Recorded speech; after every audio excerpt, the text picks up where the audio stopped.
YCP తీరుపై AP మహిళా commission మాజీ చైర్పర్సన్ వాసిరెడ్డి పద్మ ఆగ్రహం వ్యక్తం చేశారు. అసమర్థత గురించి చెబితే వైసీపీ నేతలు ఎందుకు రెచ్చిపోతున్నారని ప్రశ్నించారు. మహిళల గౌరవం విషయంలో వైసీపీ ఎప్పుడో చచ్చిపోయిందని వాసిరెడ్డి పద్మ విమర్శించారు.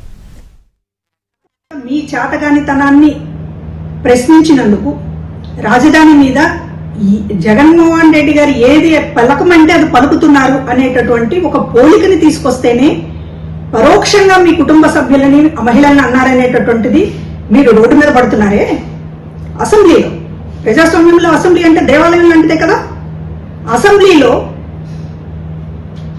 ఒక మాజీ ముఖ్యమంత్రి సీనియర్ నేత భార్యని అక్రమ సంబంధాలు అంటగట్టితే పగలబడి నవ్వారే. అప్పుడు మీకు మహిళల గౌరవం గుర్తుకు రాలేదా?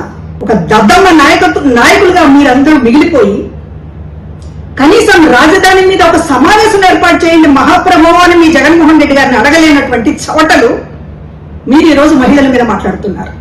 మహిళల మీద మాట్లాడేటటువంటి అర్హత వైఎస్ఆర్ కాంగ్రెస్ పార్టీ ఎప్పుడో కోల్పోయింది. విజయమ్మ గారి మీద ఇష్టం వచ్చినట్టు మాట్లాడిన వాడిని వెనకేసుకొచ్చినప్పుడు మీరు చచ్చిపోయారు.